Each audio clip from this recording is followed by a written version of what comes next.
প্রশ্ন হলো, বদনজর যে সত্য সংক্ষেপে যদি বলতেন। বদনজর, চোখ লাগা, এগুলো কি সত্য না মিথ্যা? এগুলা ভুয়া না এর কোনো ভিত্তি আছে? আপনারা কি মনে করেন?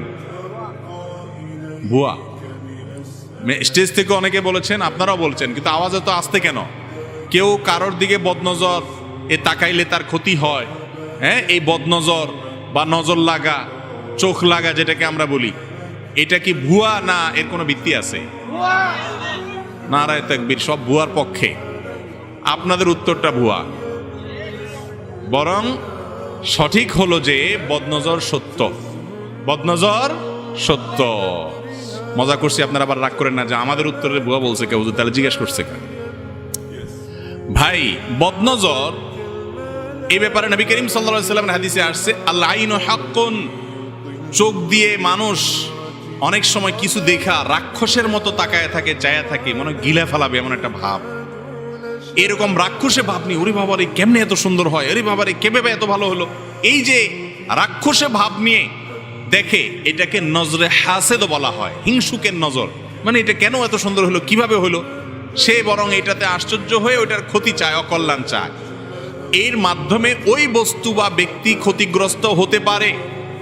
এটা হাদিসে বলতেছে, নবী করিম সাল্লাল্লাহু আলাইহি ওয়াসাল্লামের ভাষ্য হলো, আল আইনু হাক্কুন। চোখ দিয়ে এভাবে দেখে, বদনজর দিয়ে কারোর বা কোনো ব্যক্তি বা বস্তুর ক্ষতি করার অপশন আছে। এটা ব্যক্তির হাতে না, তার নজর রাক্ষসে হলে অনেকের নজর আছে হিংসুক নজর দিয়ে যদি তাকায়, কেন তার এরকম হইলো, এত সুন্দর তার ক্ষেতটা হইলো, হ্যাঁ, এত সুন্দর তার ছেলেটা হইলো, এরকম রাক্ষসে ভাব দিয়া নজর দিলে ওই ব্যক্তি বা বস্তু ক্ষতিগ্রস্ত হতে পারে। এটা হাদিস দ্বারা সুসাব্যস্ত প্রমাণিত জিনিস, এটা ভুয়া না। আজকের বিজ্ঞান বলবে যে না না এগুলার ভুয়া, ভিত্তিহীন, কিন্তু ইমানদার নবী করিম সাল্লাল্লাহু আলাইহি সাল্লামের কথা বিশ্বাস করবে।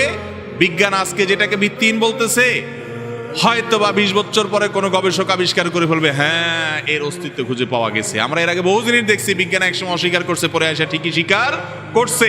কিন্তু মুহাম্মদুর রাসূলুল্লাহ সাল্লাল্লাহু আলাইহি সাল্লাম যেটা বলেছেন সেটা কখনো ভিত্তিহীন হতে পারে না। এই জন্য বদনজরের বিষয়টি সত্য। এখন কথা হলো, তাহলে আমরা কি করব? চোখে কি আমরা সব টেপ দিয়ে রাখবো যদি বদনজর হয়ে যায়?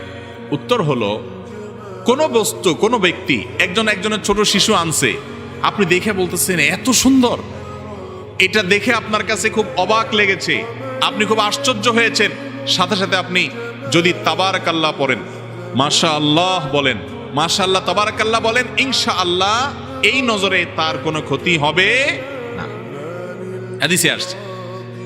আর যদি মনে হয় কারোর নজর লাগছে, এটা আমি আমার কথা বলতে পারি ব্যক্তিগতভাবে। আমার জীবনে আমি দেখেছি বদনজর কিভাবে লাগে।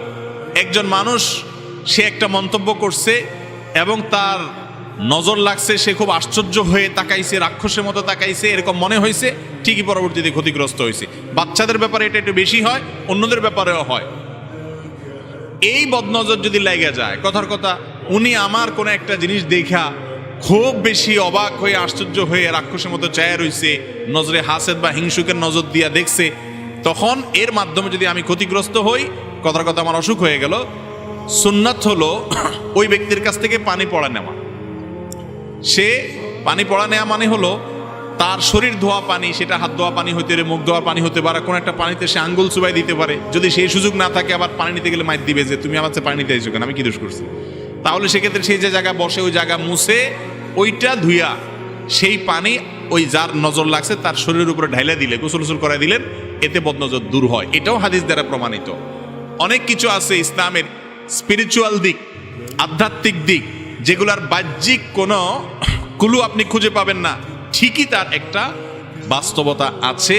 সেই জিনিসগুলো কোরআন এবং হাদিস যেটাকে সমর্থন করেছেন সেটাই শুধু আমরা বিশ্বাস করব। তবে এরকম অনেক কুসংস্কার আছে যেগুলো শরীয়ত দ্বারা, কোরআন হাদিস দ্বারা প্রমাণিত নয়। কিন্তু বদনজরের বিষয়টা কি আছে? কোরআন হাদিস দ্বারা প্রমাণিত আছে। আমাদের দেশে মানুষ বদনজর থেকে বাঁচার জন্য বাচ্চাদের কপালে এখানে কালো টিপ দেয়, দেখছেন আপনারা? গলায় কাইতন লাগায়, হাতে কাইতন লাগায়, গিরাটিরা দেওয়ায়। এগুলা ভুয়া, এগুলা করতে হাদিসে নির্দেশ আসে নাই। আপনি বাচ্চা এমনি সুন্দর দেখা যাওয়ার জন্য টিপ দেন, সেটা ভিন্ন কথা, জায়েজ আছে। কিন্তু টিপ দিছেন এই জন্য যে তাহলে মুখ লাগবে না, এটা ভুল।